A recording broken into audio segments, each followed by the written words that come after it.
Moroha is an average nobody like you who enrolls in an academy for heroes. However, everything changes when he unlocks memories from his past life, making him the strongest swordsman who uses his big black sword to crack his enemies by day and baddies by night.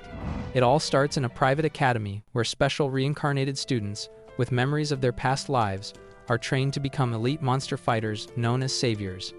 However, while the hot MILF principal addresses the students, Moroha, who has just enrolled into the academy, dozes off like a drunk father. In his dream, he recalls a fragment of his past life as the strongest knight who destroyed an entire army just to save his red-haired lover.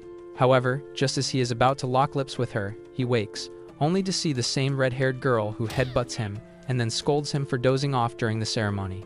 The headbutt triggers a part of his memory, making him recall her name from their previous life, Sarasha, and he accidentally calls her by that name. The instant she hears it, she also remembers Moroha, and with tears in her eyes, she jumps on his poking antenna, happy to finally reunite with him.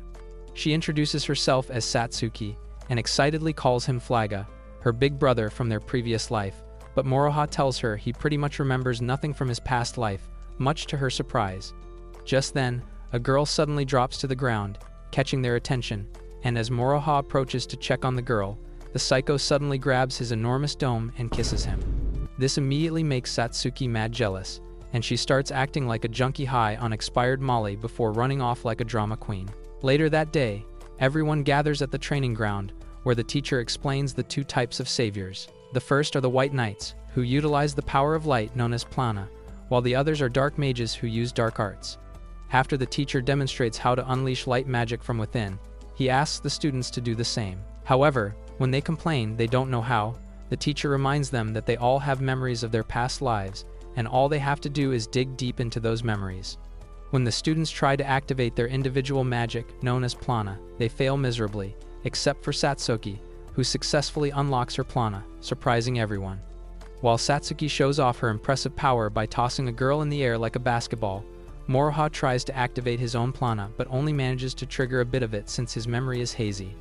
Just then, one ugly mofo named Tsurugi starts trash-talking the lecturer, demanding some action instead of the boring TED Talk, and this pisses Satsuki off. Eager to flex her skills from Moroha, she confronts the monkey-faced boy, which annoys him, so he activates his dark arts to beat some respect into her. As he cuts the dog tag on his neck, he transforms it into his weapon, and the instant Satsuki does the same, the fight begins. Satsuki does her absolute best to land a strike, but Tsurugi toys with her a little before sending her sword flying and slashing her back. As Satsuki falls to the ground in humiliation, Tsurugi laughs and mocks her, but just then, Moroha shows up to cover her with his jacket. Seeing this, Tsurugi calls Moroha a weak simp who couldn't even activate his Plana, but since Satsuki can't handle her Alabama brother being insulted, she takes off running, and Moroha chases after her. Later that day at the cafeteria, Satsuki is devastated after her defeat at the arena, and when Moroha tries to cheer her up, she decides to open up about the real reason why she chose to fight. She admits fighting Tsurugi wasn't because of justice, but because she wanted to look good in front of him so he could praise her. After bawling her eyes out, she begs Moroha to scold her with his chili whip like he used to in their past lives. However, before Moroha can even utter a word, the strange girl from earlier, Shinozu, suddenly shows up and starts munching on Satsuki's fries. Pissed off, Satsuki yells at the nutcase to take a hike, but Shinozu calls her a man-snatcher before suffocating Moroha's stupid face in her enormous wobblies. Not to be outshined, Satsuki immediately yanks Moroha's head away from her and tries to give him the same jiggling effect.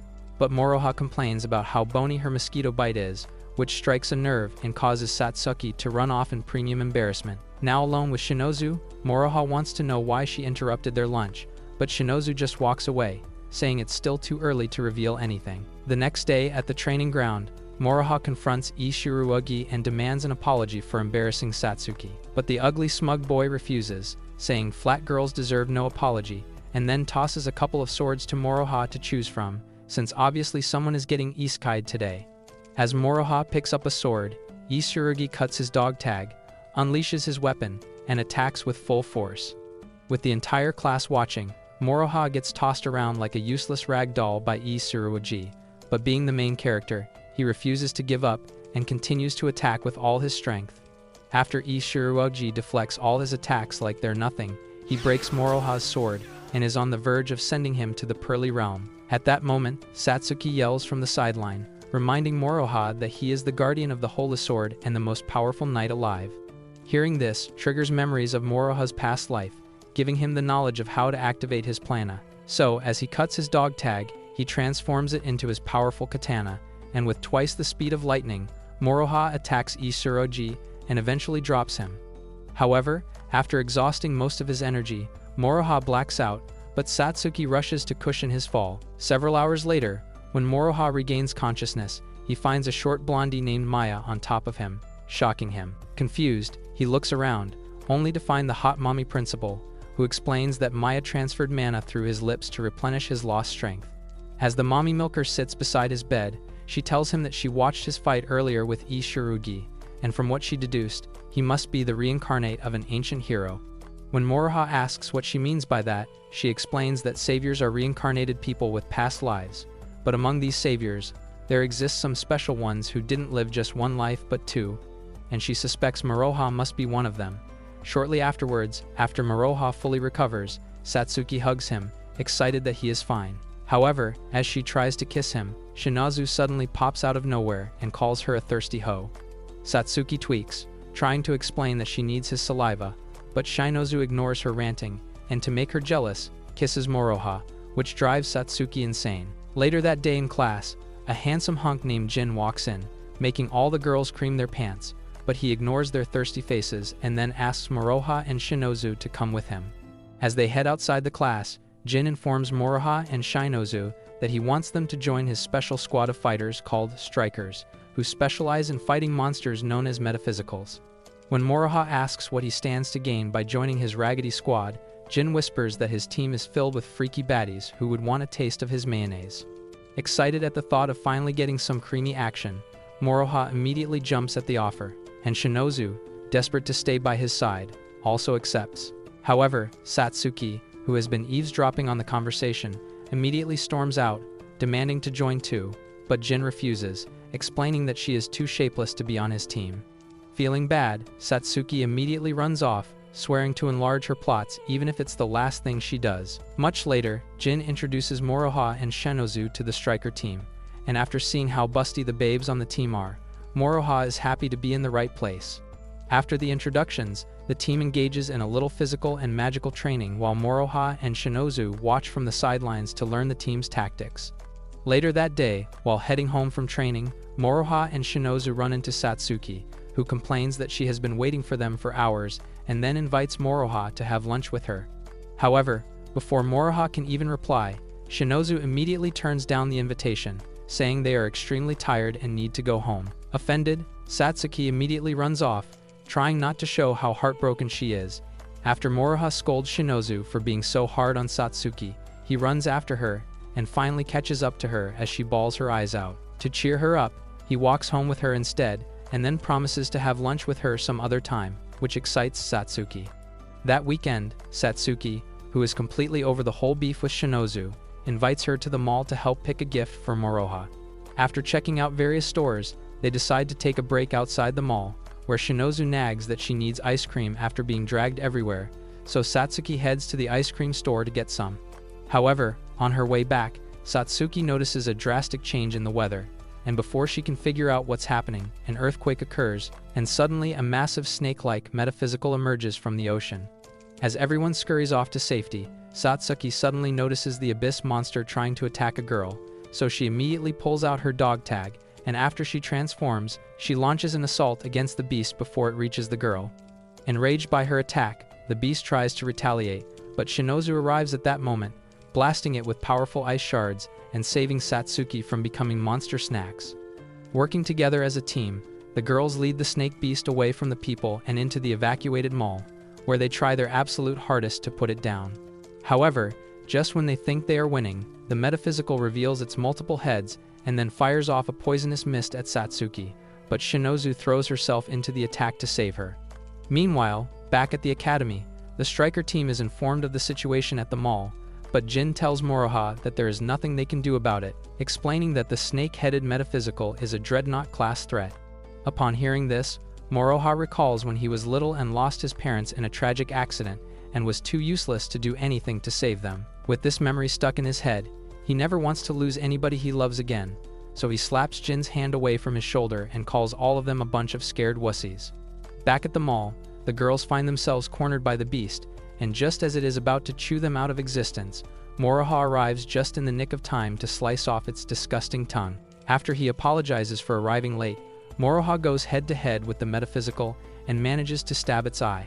However, when Shinozu sees that Moroha is getting overwhelmed by the monster, she reminds him that he has a second untouched power. Upon hearing this, Moroha suddenly recalls his second past life as the strongest dark wizard, and with this knowledge, he is able to inscribe a powerful magic spell, which he fuses with his sword and chops the beast into several parts like beef. Moments later, back at the academy, Satsuki gets invited to be a member of the Strikers for bravely challenging the monsters and protecting the defenseless, shocking her.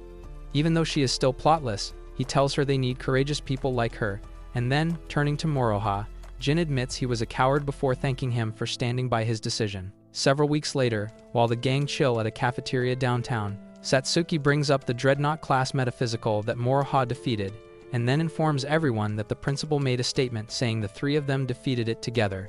Satsuki is uncomfortable with taking the glory, knowing that Moroha defeated it all by himself, but Moroha tells her to chill, explaining that he is fine with everyone thinking they defeated the monster together. As Satsuki glazes Moroha's flawless victory over the beast, Shinozu reveals that, apart from the 6 heads, no other mofo could have done what Moroha did. When Moroha asks what she means by that, Shinozu explains that the 6 heads are high-ranking saviors who are members of the White Knight Agency, the highest organization of fighter saviors. While this conversation is ongoing, some blonde ditty boy walks into the cafeteria and starts feeling himself. When the waitress asks for his order, he says he would like to eat her tuna, which makes the green-haired baddie uncomfortable and pisses off the feminist side in Satsuki. As Satsuki yells at the dude for acting like a jerk, Moroha immediately restrains her before she punches his face in and then apologizes for her rash behavior. After the chaos settles, Moroha goes to the counter to place an order, but suddenly he notices that the blonde creep is no longer in his seat.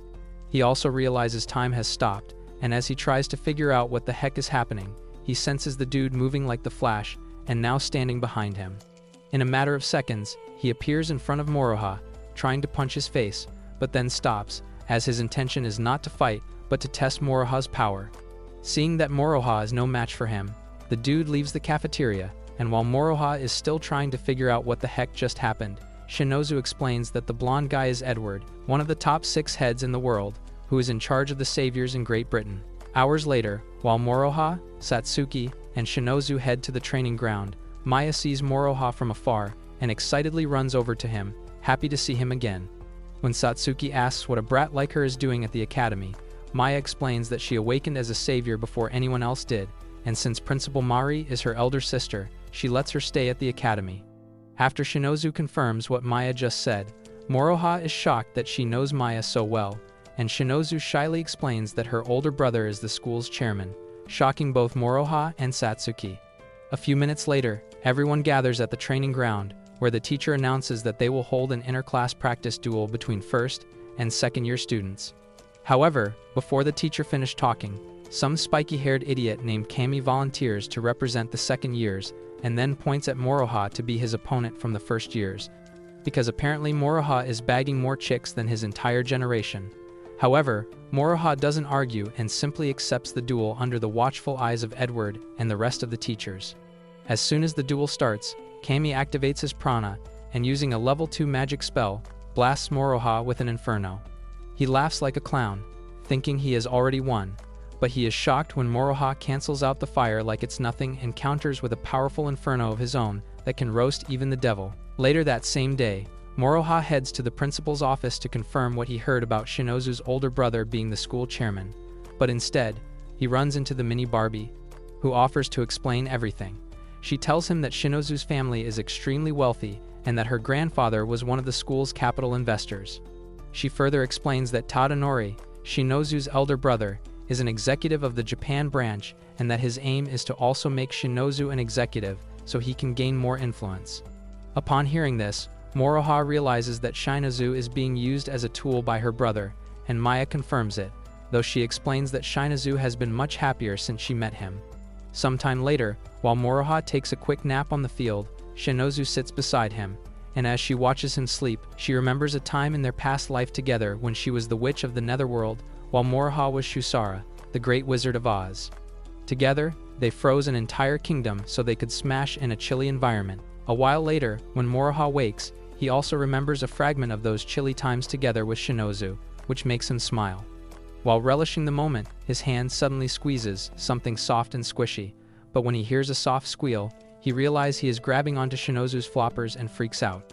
After he apologizes, he asks if she is the witch of the Netherworld, but Shinozu refuses to reveal anything and instead says she wants to taste his tongue. While this freakiness is going on, Satsuki walks in on them and immediately starts throwing jealous tantrums. Later that evening, Moroha gets invited for dinner at Shinozu's condo by her brother, Tadanori. When Shinozu meets Moroha at the dinner table, she almost bursts her floodgates, seeing him sharply dressed like 007. Moroha also compliments how freaking hot she looks, which makes Shinozu blush hard. As they eat dinner, Tadanori brings up the topic of S ranks and the condition to become one, which is that a savior has to defeat a powerful metaphysical without any help. When Tadanori asks Moroha if he would like to become an S rank, Moroha clarifies that he didn't defeat the metaphysical on his own, but with the help of Satsuki and Shinozu, so he can't be one. Still, Tadanori insists he can make Moroha S rank by forcing Shinozu and Satsuki to falsely testify that he actually handled the metaphysical by himself. As he keeps pushing, trying to tempt Moroha with money and fame, Shinozu interrupts, arguing that Moroha will lose his freedom forever if he becomes an S rank, but Tadanori shuts her up, saying it's a family decision. Hours later, while heading home, Moroha can't stop thinking about everything Tadanori talked about, but he suddenly notices a biker trailing him. So he asks the driver to stop and continues the rest of the journey on foot. When he reaches a secluded spot, he calls out to the spy to reveal themselves, and a girl in a helmet emerges from the shadows. When Moroha demands to know what she wants, the girl chooses to fight rather than talk and immediately activates her prana to attack. Moroha swiftly dodges all her attacks, but when the souvenir snacks he got from Shinozu's house spill across the ground, he gets pissed. He activates his prana and fights her with real anger this time, furious that she wasted his food, but the attacker unleashes a strange green aura, which Moroha instantly recognizes as an attack he experienced in his past life. So he counters by blasting her with a breeze blade that sends her flying and rips off parts of her armor, causing her to retreat in humiliation. Hours later, after the planned attack on Moroha, Edward calls Tadanori to inform him that his maid was responsible for attacking Moroha. However, he adds that he's disappointed after testing Moroha's abilities and won't be nominating him for S rank. Tadanori tries to convince him, reminding him that Moroha defeated a dreadnot-class monster on his own, but Edward refuses to believe it, insisting that it must have been an accident, or that Shizuno and Satsuki were simply stronger than expected. Back at the academy, Moroha returns to his room only to find Maya inside. He freaks out and demands to know what the midget is doing there, but Maya calmly explains that starting today, she's his new roommate. When she claims his bed, Moroha demands she leave immediately, but the shorty refuses, insisting that the order was from the principal. The next morning, Shizuno gets the shock of her life when Tadanori informs her that she'll be traveling abroad to study. He explains that the Great Britain headquarters is lacking dark mages, so her expertise is needed there. When Shizuno protests, refusing to go, her selfish scum of a brother tells her the family has already decided, meaning she has no choice. Later that day at school, Satsuki practically loses her mind after finding out that Moroha and Maya are now living together as roommates. During lunch break, Moroha compliments Shizuno's curry buns, so she decides to mouth-feed him some of her creamy buns, but Satsuki's brain almost deep fries watching this. She gets jealous that Moroha just shared an indirect kiss with Shizuno, and insists that he mouth-feed her his sausage too. After school that day, Moroha, Satsuki, and Maya walk Shizuno home and say their goodbyes, but deep down, Shizuno feels awful for not having the courage to tell them she'll be leaving soon. When she gets home shortly afterward, she cries in the shower the entire time, feeling completely helpless and unable to change her fate. The next morning in class, Moroha and Satsuki are surprised and confused when Shinozu is not in school. However, before they can figure anything out, Maya rushes in, panicking, to break the news that Shizuno is leaving. Meanwhile, Tadanori and Edward are finalizing preparations for Shizuno's departure to Great Britain when the butler comes in to inform Shizuno that she has a call from the school principal. As Shinozu goes to answer the call, She finds out it isn't from the principal, but Moroha, who wants to know why she skipped school that day. Shinozu lies that she has a cold, but Moroha easily figures out that her selfish brother is behind everything. When he threatens to barge into her home if she doesn't tell the truth, Shizuno finally reveals everything, that she's leaving for Great Britain. Moroha tries to talk her out of it, telling her not to listen to her jerk of a brother, but Shizuno insists she can't. She remembers being a little slave girl in her past life and how she was branded with hot iron by the family she now serves. She tells Moroha there's nothing she can do because she's bound to them, but Moroha refuses to accept it, so later that day, he storms inside Shizuno's mansion, determined to stop her from leaving. However, when Edward and Tadanori try to stop him, Moroha damns the consequences and boldly claims he's an S rank, before admitting he also defeated the metaphysical on his own. Shizuno is stunned to see Moroha willing to throw away his freedom just to save her, and Moroha tells her that even though he doesn't remember anything from their past life, in this life she means everything to him.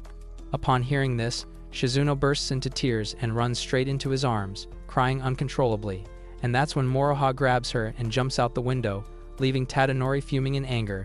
Outside the house, Satsuki and Maya are already waiting with the getaway car, and together they escape the mansion.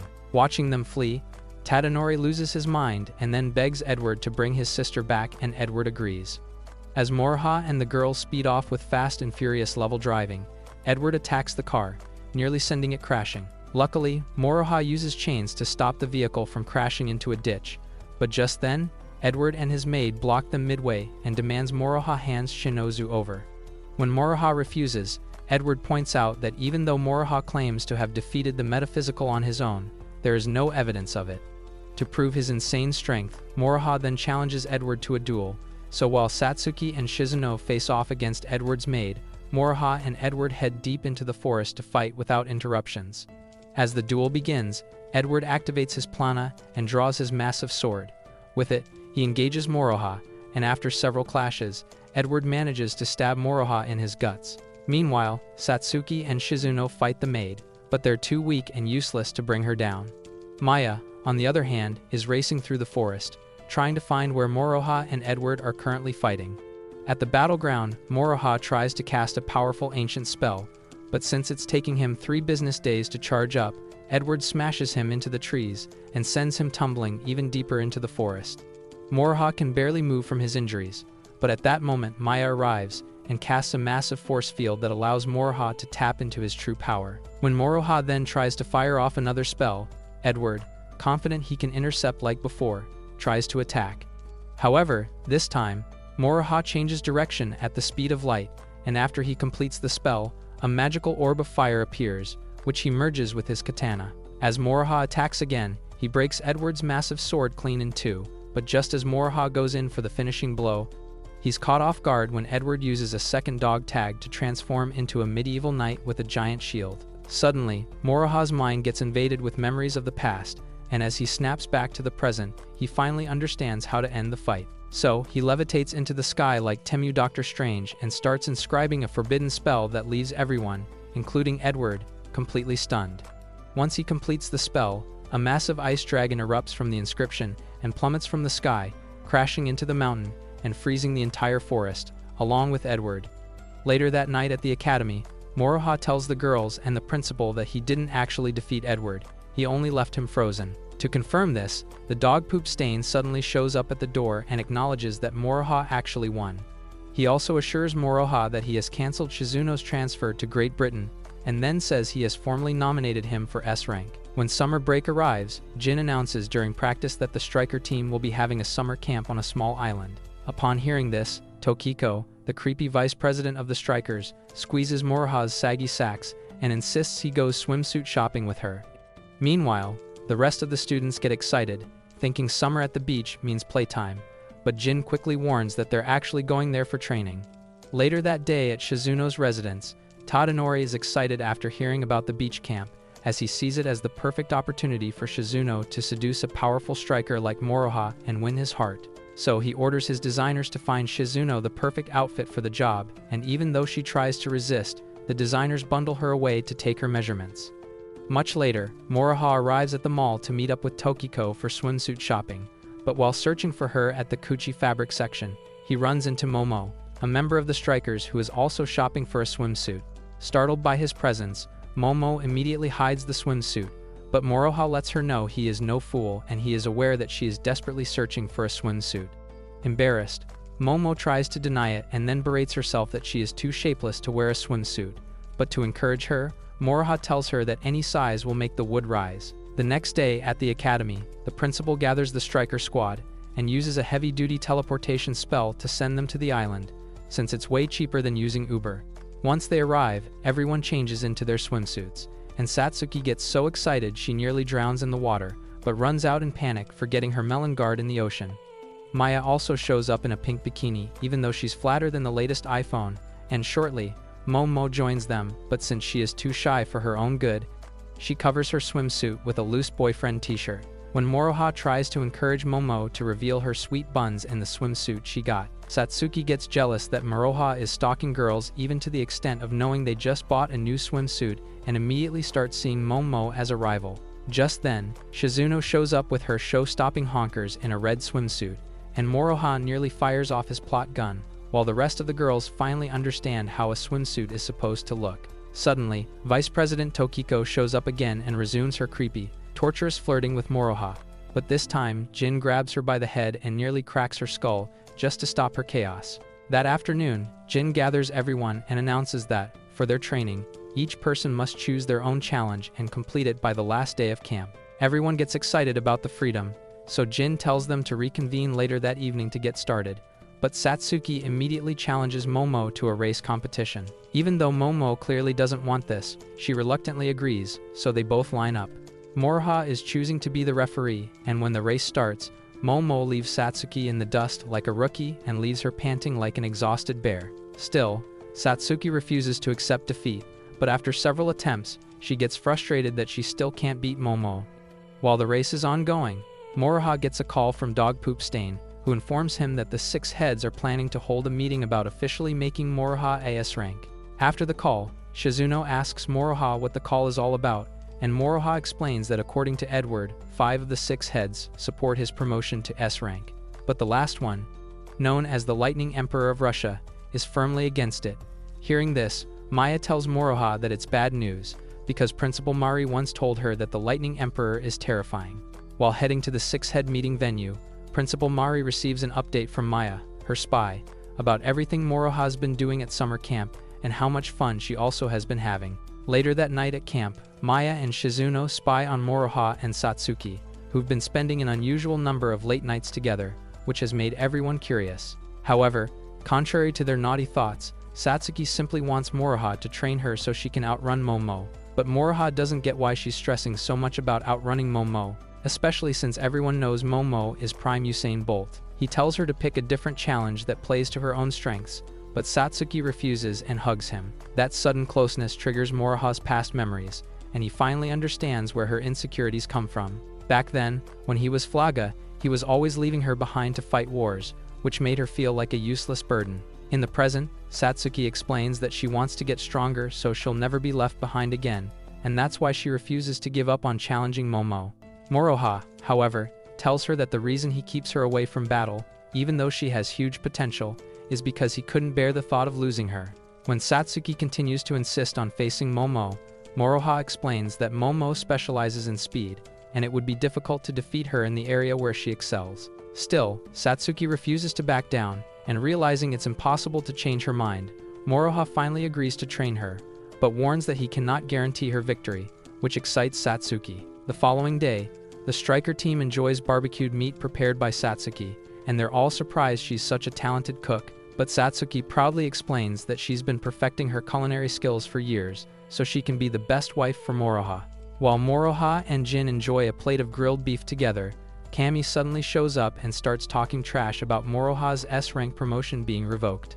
However, Tokiko, sick of Kami's stupid behavior, steps in to embarrass him by loudly announcing to everyone that he has a pee-pee the size of a newborn. That night, Satsuki starts the Olympic race training with Moroha on the water, but she fails every single time. However, every time Moroha tries to tell her to give up, Satsuki somehow thinks he's motivating her, so she keeps pushing even harder. After the late-night training, Satsuki is completely exhausted, but as they head back to camp, she notices something ominous stirring in the water, but she brushes it off as a chilling breeze and suggests they head back to join the rest. Before summer camp wraps up, the strikers celebrate with fireworks and even start shooting them at each other's behinds just for laughs. Later that night, while heading back to the camp, Moroha bumps into Shizuno, who's dressed in a cute yukata and looking absolutely gorgeous. Moroha can't take his cultured eyes off her, but Shizuno explains that her brother forced her to wear it. Moroha gets hit with a wave of confused emotions, but when he tries to run off, Shizuno grabs his hand and places it on her plots. She tells him to squeeze a little, but when Moroha freaks out like a useless virgin, she suggests they hang out a little before going to bed. Meanwhile, that same night, the six heads begin their important meeting to discuss Moroha's promotion to S rank, but Vasilisa, the Russian Lightning Emperor, immediately objects.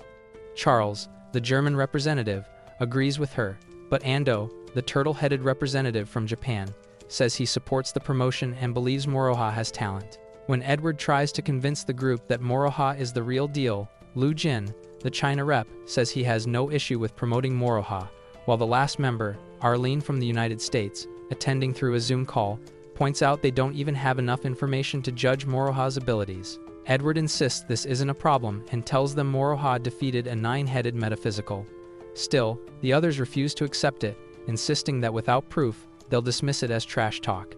Edward tries again to talk sense into them, but suddenly Ando clutches his chest in pain, indicating that a metaphysical has just appeared. As alarms blare, a colossal metaphysical starts emerging from the waters right beside the striker squad's camp. Meanwhile, the strikers have already seen it on the surveillance, and fear spreads through the group as they realize this one is far stronger than the creature Moroha fought before. Even worse, if this monster reaches land, the disaster will be catastrophic, so Jin informs them that they've been ordered to retreat by headquarters because the danger is too great.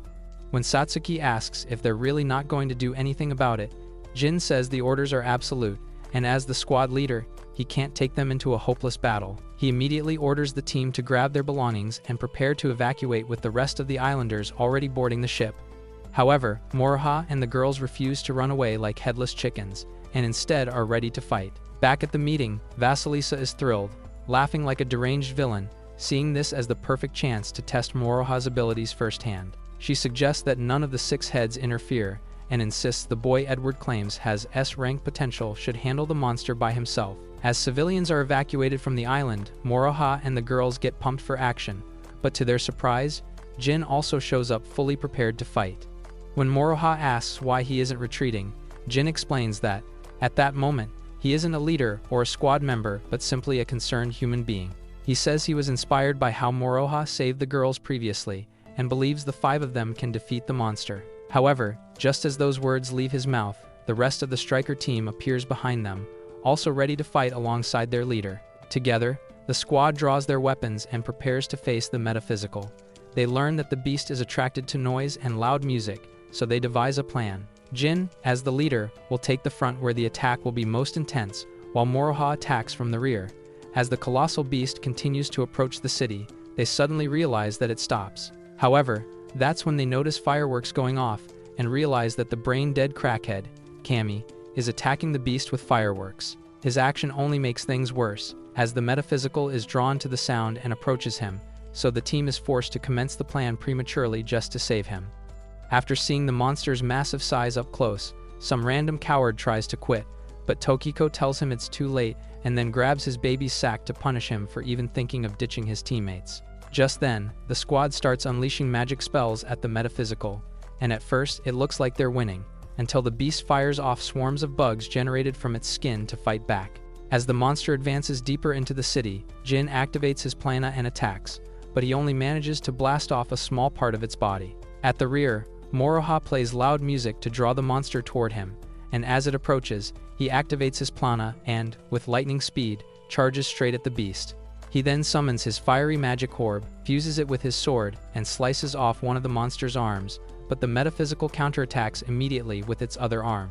With everyone pulling their weight on the battlefield and attacking as a unified team, another arm of the metaphysical gets sliced off and drops into the ocean. However, their continued assault only enrages the beast, causing its entire body to transform into heads, and from those heads it unleashes a body-crushing sound attack that destabilizes the entire striker squad. Even Jin isn't spared, and only Moroha manages to protect himself from the deafening sound by activating a soundproof barrier. With everyone down and unable to move, the flying bugs close in, ready to feast on their flesh, and even when the order comes in telling them to retreat, Satsuki refuses to back down.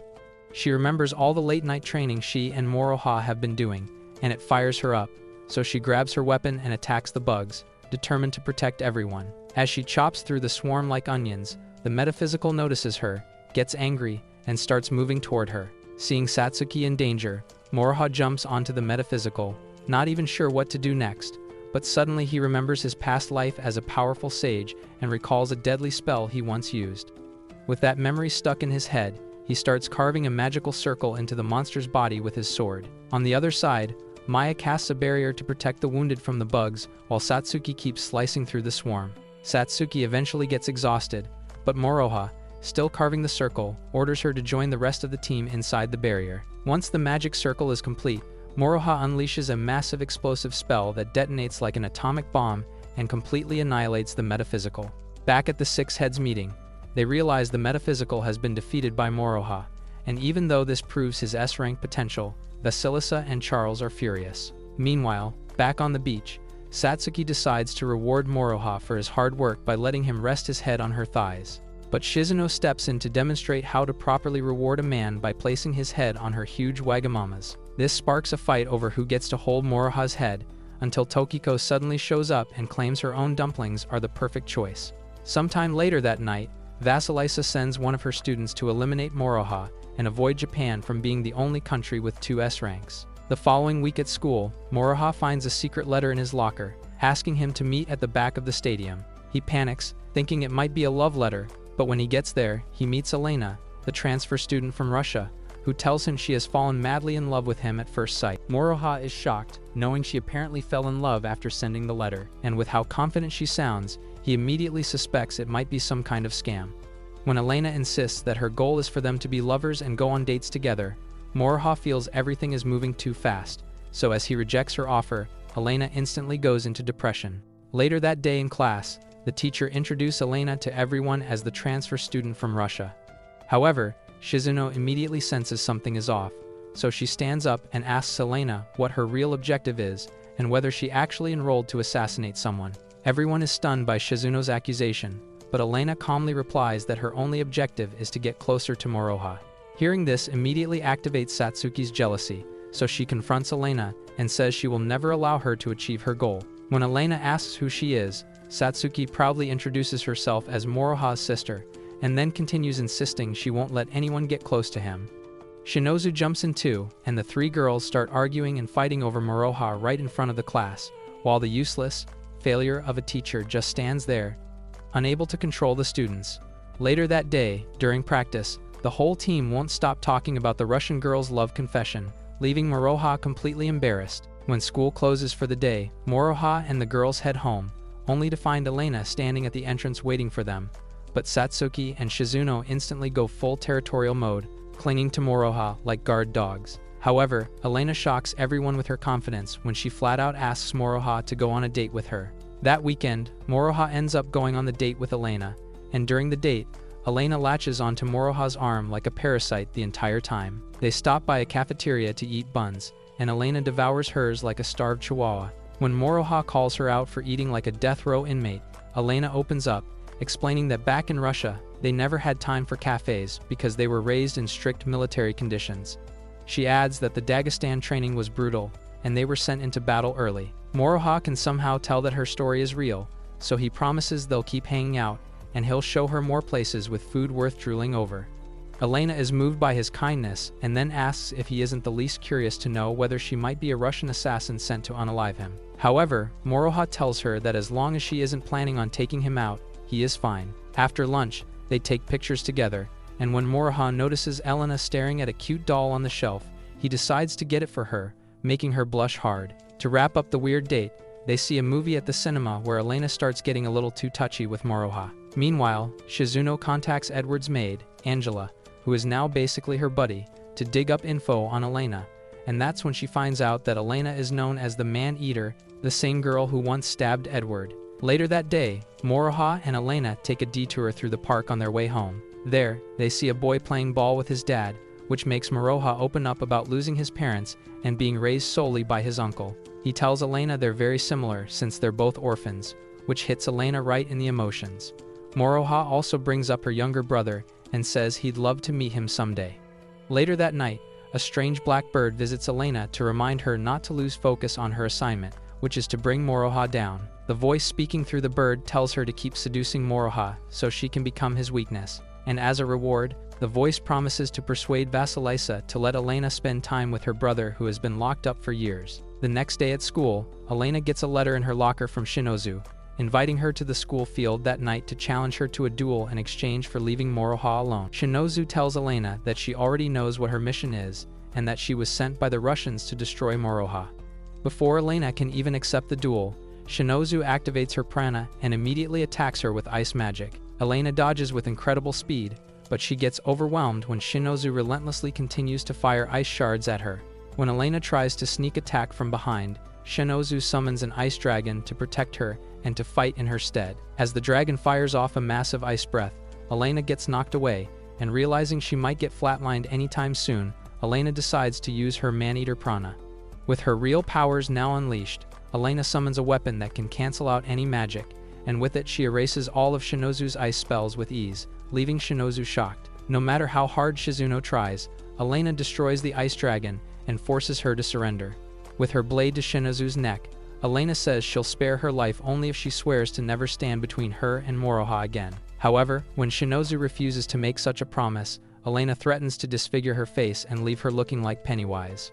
Still, Shinozu refuses to make any promises and says even if she becomes the ugliest girl alive, Moroha will never leave her. Elena is shocked at her confidence, but before she can respond, the teacher arrives, warning that saviors are banned from fighting on school grounds. Not wanting to get caught, Elena immediately fled the scene, leaving Shizuno to face the consequences alone. For breaking school rules, Shizuno gets suspended, and the next day at school, Moroha, Satsuki, and Maya are shocked to learn she's been placed under house arrest by her brother, while Elena is nowhere to be found. After school that day, Moroha visits Elena at home to check on her. While in her bedroom, he notices her legs are bandaged, and when he asks what happened, Shizuno decides to come clean and tell him everything she knows about Elena. She explains that Elena is a man-eater and an assassin sent from the Russian branch who wields a demon sword. At first, Moroha finds it hard to believe the cute Russian girl is an assassin, thinking there must be some kind of mistake. But Shizuno insists she's telling the truth and then tells him about the duel they had the previous night. Learning that Shinazu put her life at risk makes Moroha furious, so he hugs her and warns her never to do something that reckless again. Touched by his care, Shizuno cries and then apologizes. But despite everything he's been told, Moroha still believes Elena isn't truly a bad person and is convinced she's just being manipulated. Elsewhere, Elena lies in her bed having a nightmare about her little brother leaving her behind. When she jerks awake from the nightmare, she finds a black cat with red glowing eyes on top of her and smooching her plots. The voice speaking through the cat tells her they know she hesitated to eliminate Shizuno when she had the chance, and then warns her not to lose focus on the mission, or she will never see her brother again. Right then, the doorbell rings, so Elena lets the cat out. When she checks who's at the door, she's startled to see Moroha and Satsuki dropping by to check on her. As they settle in, Satsuki makes lunch while Moroha heals the injury Elena suffered on her right leg during her duel with Shizuno. Elena is touched by everything they're doing for her, because back in Russia, no one ever cared even half this much. Satsuki even goes the extra mile to show she cares by mouth-feeding her, even though the food is so spicy it nearly fries Elena's tongue. At night, while sleeping, Elena gets a fragment of her past life memory and sees an abandoned baby crying, and when she wakes, she sees Moroha still by her side, but half asleep. The following morning, the princess treatment continues, as this time Maya helps Elena scrub her back, while Moroha helps make breakfast for her. At noon, Satsuki surprises Elena by cooking a Russian delicacy known as borscht, which Elena absolutely loves. Even other members of the striker squad drop by to check on her, like Sophie, the squad's busty queen. Sophie even suggests Elena could join the Japan branch after she graduates, and remembering how much Moroha and his friends have cared for her, Elena softens and actually considers it. But once she thinks about her brother, she steels herself again, and decides she won't betray him. A few hours later, Elena asks Moroha to take her on another date during their next break, so that weekend, they go on the planned date, but Shizuno receives some alarming new information about Elena. She immediately calls Satsuki to tell her, only to hear that Moroha and Elena are currently on a date together. Meanwhile, on the date, Elena and Moroha decide to spend time at the park, but the moment they arrive, Elena shockingly reveals her true identity as the man-eater and summons Replazin, her demon sword.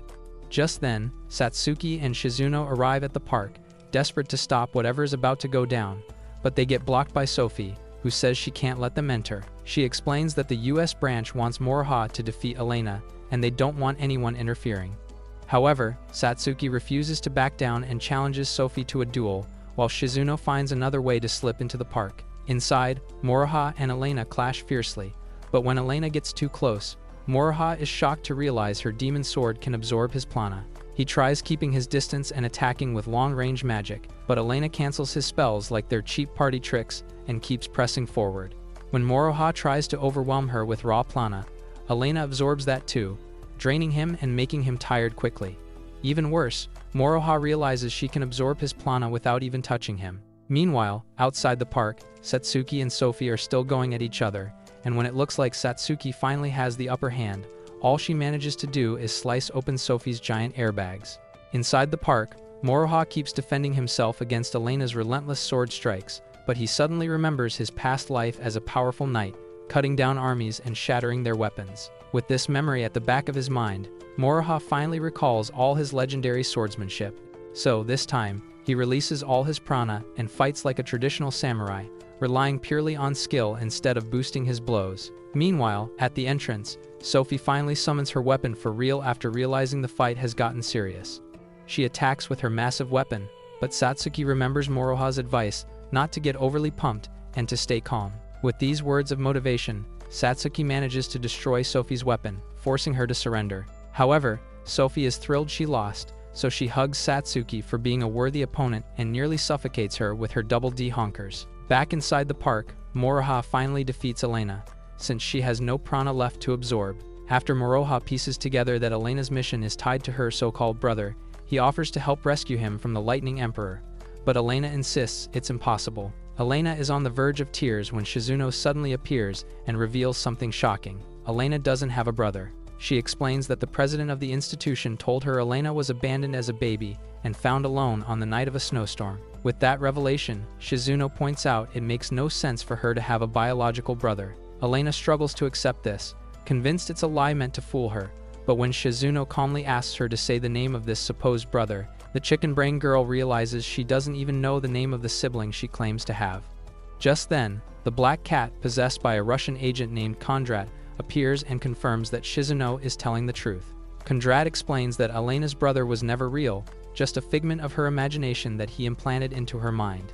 Shocked to hear this, Elena crumbles into severe depression, and Kondrat immediately takes advantage of the moment to leave the cat and possess her body. Now controlling Elena, Kondrat launches an attack at Moroha, but Moroha dodges and parries each strike. As the fight intensifies, Moroha overboosts his prana, and with his expert swordsmanship, he enhances his blade with a powerful spell that destroys Elena's demon sword, forcing Kondrat's spirit to flee her body. Very early the next morning, Elena packs her belongings and prepares to return to Russia, but on the way, Moroha stops her by using a spell to gently put her to sleep. Weeks later, Moroha travels to Russia with Edward's maid, Angela, to attack the Russian branch and defeat the evil Vasilisa. The moment he gets to Russia, the first thing he does is ambush one of Vasilisa's top men named Bernard, who sees that Moroha is just a boy and immediately underestimates him, bragging about his impenetrable barrier ability. However, Moroha shuts that nonsense down fast by levitating into the sky, where he remembers his past life as Shirasa. With this knowledge, he also recalls one of his powerful dark arts magic, so he inscribes a spell that rains millions of lightning rods from the heavens on Bernard that knocks him out cold. When Angela asks if he unalive Bernard, Moroha tells her no, explaining that his intention is not to flatline anyone. Later that day, Moroha ties up Bernard in an empty warehouse, and when he asks for the whereabouts of the Lightning Empress, Bernard refuses to cooperate, insisting that he doesn't know. Realizing Bernard is too loyal to snitch on his boss queen, Moroha decides not to waste any more time by letting Bernard go free. Angela disagrees, saying it's a terrible idea to intentionally free the enemy. But Moroha tells her that he has no intention of wasting his precious time taking prisoners, or to go about interrogating people like he is the CIA. Hearing this, Bernard mocks Moroha for being weak, so Moroha stabs his big round beer belly to show he isn't weak, and then tells him to deliver a warning to his boss that he's declaring war against her. Much later, while on a train, Angela demands to know why Moroha isn't trying to unalive anyone in Russia. Moroha explains that since Vasilisa's location is proving impossible to find, his plan is to beat up all the district's leader one by one to a pulp, and when he is done, Vasilisa will have no choice but to show herself. Still, Angela thinks the idea makes no sense, just like his face, explaining that the district leader's loyalty to Vasilisa runs deep. However, after Moroha tells her to trust him, she smiles and calls him a jack-in-the-box, since he is full of surprises. Meanwhile, Bernard manages to survive the stab wound, and after he returns to his district, he contacts Vasilisa through a magic mirror to warn her about Moroha's declaration of war. In response, Vasilisa says she forgives him for letting the enemy live, but since failure to unalive the enemy means death in her dictionary, she summons a thunderbolt dragon that strikes him, Bernard, on the spot. That evening, Vasilisa holds an emergency meeting with her 3 trusted minions, and when they ask what should be done about Moroha, Vasilisa confidently tells them nothing will be done. She brags that she can't be bothered by small fry, and her plan is to leave Moroha to the remaining district bosses, certain one of them will get rid of him eventually. Back on the train, Moroha complains about how cramped the sleeping space is for him and Angela, but Angela interprets his words as loneliness and offers to hold him through the night. Moroha, being a cultured Chad, immediately agrees to the idea of holding those bouncy ho-hos, but Angela, not expecting such a nasty response, gets flustered and quickly pushes him away. Meanwhile, back in Japan at the academy, Elena boldly declares her intention to become Moroha's younger sister from now on, but Satsuki angrily objects, insisting that only she is qualified to be Moroha's clapping sister. As the two continue to bicker, Shizuno loses her patience and tells them to shut their thirsty mouths. She reminds them that instead of fighting over silly things, they should be more concerned about Moroha's safety in faraway Russia. Later that day, while the Powerpuff Girls head home, they run into Maya, who expresses her concern about Moroha's safety, and this makes the girls extremely worried about him and pray he returns unharmed. Meanwhile, the next day in Russia, Moroha commences his plan by beating up every district boss he can find. However, he makes sure to leave them all alive just so his message reaches Vasilisa clearly and his name spreads across the land. After destroying all 7 district leaders, he's left with the 8th and final district. That night, while searching for a hotel, Moroha notices spies tailing him and Angela, so he tells Angela to handle their luggage while he leads the pursuers to an area with less collateral damage. As he runs away with supersonic speed, he notices that the spies are chasing after him, so he leads them deep in the forest with less interruptions and casualty. There, he asks the spies to reveal themselves, and suddenly a dude smashes the ground, wielding a spear. He introduces himself as Roman, the 8th district boss, and then informs Moroha that he's already surrounded by the rest of his men. After Roman says they've been ordered by Vasilisa to take Moroha out, he leaps to the sky, and suddenly Moroha gets attacked by a freezing spear from nowhere, but he manages to evade the attack. Out of nowhere, the twin sister attacks, but when Moroha dodges their attack, they immediately clone themselves to overwhelm him. Still, Moroha effortlessly forces them to surrender and even saves them from an incoming massive fireball. Just when Moroha thinks the coast is clear, he gets attacked by a poisonous mist, and from within the haze, a dude with an ugly mask emerges ready to finish the job, but Moroha disperses the poison with Breeze Blade and then knocks the dude out cold. Just then, Roman attacks again, but Moroha, knowing it's just a trick to deceive him and then blast him again with Freeze Haze, takes the fight to the sky.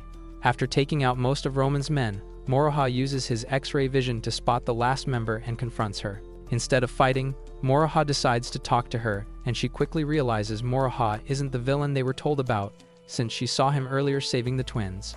Still, Moroha flicks her forehead and puts her to sleep.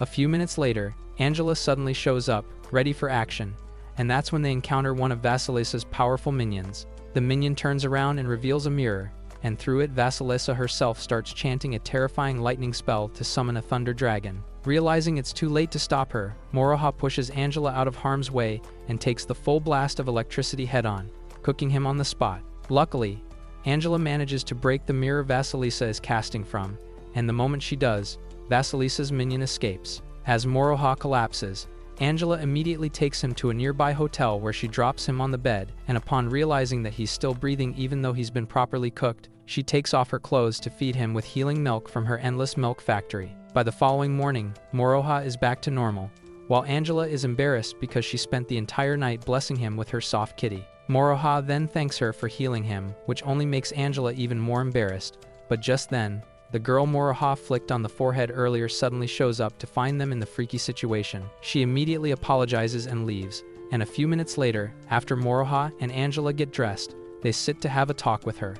The girl introduces herself as Honda, and when Angela demands to know how she found out where they were, she explains that she trailed them after the fight at the forest and then begs Moroha for a favor. When Moroha asks what it is, Honda begs that she wants him to save her friend Yuli from Vasilisa, the Lightning Empress. Later that day, in the train, Honda explains that most saviors in Russia are orphans, and since they have no families, no one complains when they're abused. She further explains that Vasilisa gathers these poor orphans to make them fight each other to death, and then she makes the survivors her bodyguards. While Honda speaks, Moroha immediately thinks of Elena, realizing she's also one of these abandoned brats. After revealing all this, Honda chooses to betray Vasilisa and become Moroha's ally by also telling him the exact location of Vasilisa's castle. Shortly after, Angela admits to Moroha that she's impressed that his plan not to flatline the enemy that she originally thought was brain dead has turned out to be brilliant. She tells Moroha he's amazing. Much later, when they arrive at the train station near Vasilisa's territory, Moroha flicks Honda's forehead again to put her to sleep, so she won't get dragged into battle. As they head toward the castle, Moroha tells Angela he doesn't want her involved either, explaining that he wouldn't be able to face Edward if anything happened to her. Even though Angela insists she can fight, Moroha refuses, saying he can't confidently face the Lightning Empress while worrying about protecting someone else. Meanwhile, back at Vasilisa's castle, the minion who carried the mirror is sentenced to death by Vasilisa for fleeing like a coward instead of fighting. A few minutes later, Vasilisa, standing on the balcony of her mansion, sharpens her vision with the eyes of an eagle to pinpoint Moroha's location in the open field. To commence the battle, she starts chanting a high-level dark incantation that darkens the sky and summons an entire cavalry of lightning beasts. Seeing this, Moroha panics for a split second, before activating his prana and charges forward. With his katana, he starts slicing through the lightning beasts while advancing toward Vasilisa. Vasilisa is stunned by how fast Moroha is mowing them down, but one of her men beside her explains that Moroha is using military tactics and is moving so fast that even the lightning beasts can't keep up. He calls Moroha a genius military general, but Vasilisa just laughs like a true villain and says she'll use military tactics of her own. To do that, Vasilisa sends out her savior bodyguards, led by a dude with a chopped face. However, the problem is that her dumb lightning beasts start chewing up everyone, turning the battlefield into a chaotic mess and forcing Moroha to start saving them one after the other. Suddenly, Moroha gets trapped in a gravity field by Yuli, one of Vasilisa's saviors, and is unable to move a muscle. With him immobilized, Vasilisa's saviors and her lightning beasts all charge in for the finishing blow. But before they can, Angela suddenly comes to the rescue together with Honda and also Satsuki and Shinozu. From a magical circle, Elena also emerges and tries to talk sense into her former Russian comrades, urging them to abandon Vasilisa's twisted path and turn a new leaf just like her. She says she has been reborn after meeting Moroha, and she wants all of them to experience that same rebirth. Honda tries speaking to her friend Yuli, but after realizing the girls are under a spell, Elena cuts Yuli's necklace, snapping her back to normal.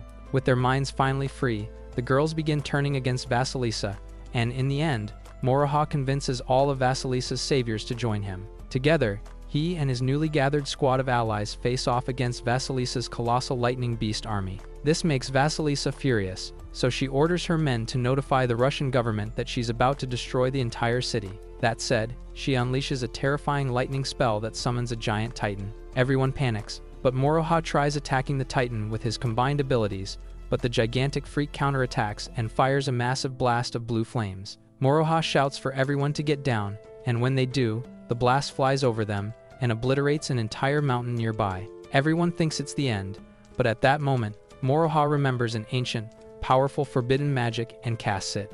Instantly, the whole battlefield becomes flooded with a sea of black water, and when Moroha taps his foot on the water, the Black Sea surges upward, wraps around the Titan, and eventually shatters to pieces. Seeing this, Vasilisa collapses in shock while her men abandon her and run for their lives. When Moroha finally approaches her, she desperately tries to summon her lightning dragon again, but Moroha snaps his fingers, and the black water quenches her electricity instantly. Realizing she is cooked, Vasilisa begs for her life like a pathetic weakling, and even promises to serve him, but Moroha simply turns around and walks away, leaving her in humiliation and defeat.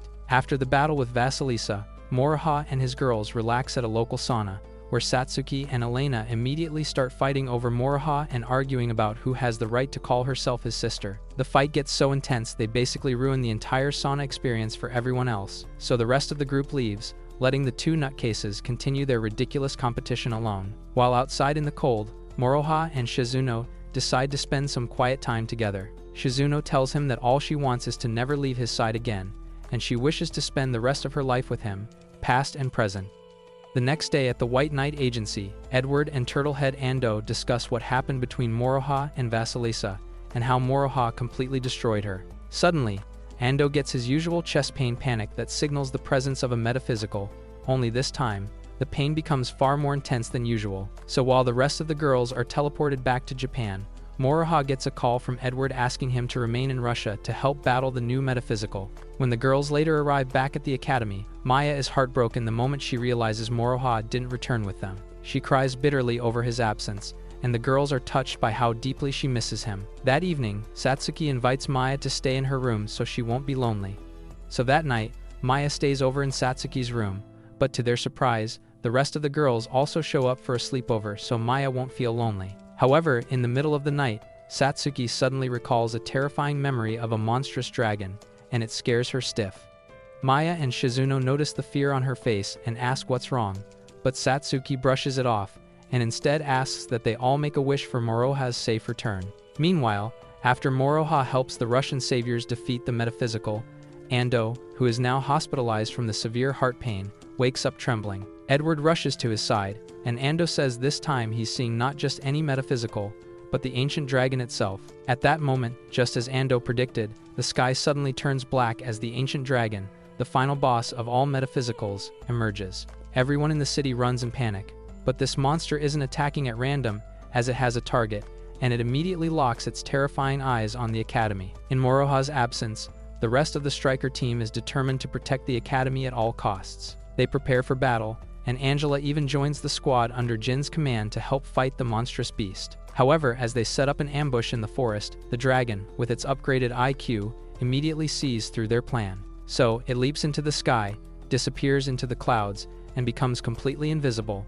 By the time it descends, it unleashes multiple fire blasts straight into the forest. The strikers scatter for safety, but the dragon locks onto its true target, Satsuki, and charges straight toward her.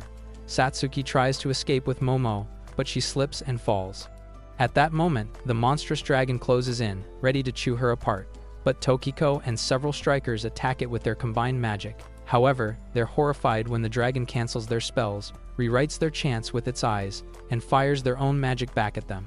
Meanwhile, back in Russia, Moroha sees everything unfolding at the academy through surveillance footage, and he suddenly remembers the truth. This same ancient dragon was responsible for unaliving both Satsuki and Shizuno in his past lives. No matter how many times he's reborn, the beast keeps returning to take whatever he holds dear. Back at the academy, the monstrous dragon goes on a full rampage, destroying everything near the campus. Jin tries to stop it by leaping onto its back, but when he attempts to stab it, the dragon flicks him off like a stubborn mosquito and sends him crashing into the dirt. It then blasts him with a massive inferno, but Tokiko arrives just in time, casting a defensive shield to save him.